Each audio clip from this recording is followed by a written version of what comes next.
नमस्कार प्रिय विद्यार्थियों, आज की इस ज्ञान गंगा क्लासेज में आपका हार्दिक स्वागत व अभिनंदन। आज अपन कक्षा 8 की प्रकर हिंदी कार्य पुस्तिका जो 2024-25 में चल रही है उसके होशियार आधारित आकलन भाग 1 को हल करेंगे, जो कार्यपत्रक 1 से 30 के बाद में आता है। मैं आशा करता हूं कि आपको ज़रूर समझ में आएंगे। साथ ही मैंने अब तक 1 से 30 तक के कार्यपत्रक पूरे करवा दिए हैं और आकलन 1 से 4 तक पूरे हो गए हैं। इसी के साथ आज की कड़ी में होशियार आधारित आकलन भाग 1 को हल करेंगे। इसमें सबसे पहले अपना विद्यार्थी जो भी है वो अपना नाम लिखेगा इसके अंदर।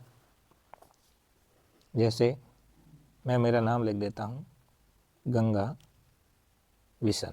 इसी तरह आप भी अपना नाम यहाँ लिख दोगे। बाद में NIC ID, यहाँ पर आप अपनी NIC ID लिख देना, जो विद्यालय से आपको मिलती है 7 अंकों की NIC ID।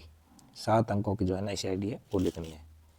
बाद में प्रश्न संख्या 1 की तरफ जाते हैं। 1 का विलोम बताना था। तो 1 का विलोम सबको पता है कि 1 का विलोम होता है अनेक। दिए गए वाक्य में से कालवाचक शब्द चुनना है। तो कल है, ये कालवाचक शब्द है। इसी तरह तीसरा प्रश्न है, सही विराम चिन्ह वाला वाक्य चुनो।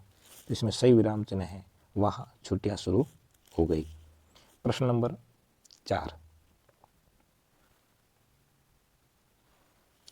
दिए गए वाक्य में से संज्ञा शब्द वाला विकल्प चुनना है। मैं जयपुर का रहने वाला या वाली हूँ, तो इसमें संज्ञा शब्द है जयपुर। इसी तरह मैं, तुम, राम, उसका, इनमें से संज्ञा शब्द कौन सा है? तो राम संज्ञा शब्द है। राधा बेसुरा गा रही थी, उसे सुनकर सभी लोग तेजी से भागने लगे। इनमें क्रिया विशेषण शब्द हैं। तो बेसुरा और तेजी ये दोनों क्रिया विशेषण शब्द हैं। खाली स्थान के लिए उचित शब्द चुने। मोहन आज कोई खाली जगह मिलने आया था। खाली जगह अपना नाम आकाश बताया है।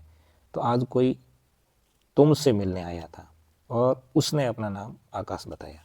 इस तरह इसमें यह होगा। रोशन की माँ बहुत स्वादिष्ट खाना बनाती है, हम सब उंगलियां ही चाटते रह जाते हैं। वाक्य में क्रिया शब्द कौन सा? बनाती है, यहाँ पर क्रिया शब्द है। आगे बढ़ते हैं एक गद्यांश की तरफ। राजस्थान की अरावली पहाड़ियों में स्थित सरिस्का राष्ट्रीय उद्यान का क्षेत्रफल 800 वर्ग किलोमीटर है।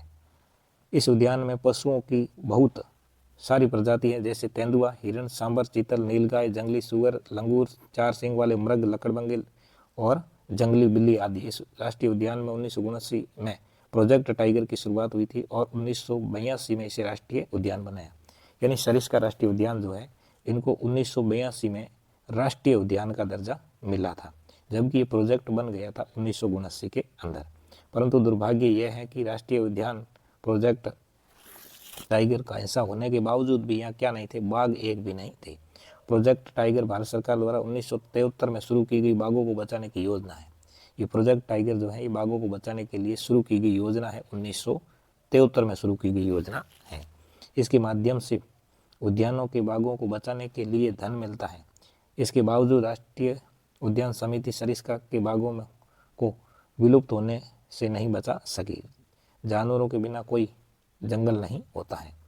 तो इसका पहला प्रश्न, राष्ट्रीय सरिस्का उद्यान है वो कब बना था? तो 1979 के अंदर बना था। गद्यांश के आधार पर बताइए कि प्रोजेक्ट टाइगर क्यों शुरू हुआ। और तो इसमें उत्तर होगा बाघों के लिए ये शुरू हुआ था। इसी के साथ अपना होशियार आधारित आकलन भाग 1 जो है वो पूरा हो जाता है। आपको मेरे द्वारा दी गई सभी जानकारी अगर सही लगे तो लाइक, कमेंट और सब्सक्राइब जरूर करें, ताकि आपका दोस्त इसी तरह जोश और जुनून के साथ आगे भी वीडियो इसी श्रृंखला में लाता रहे। जय हिंद, जय भारत।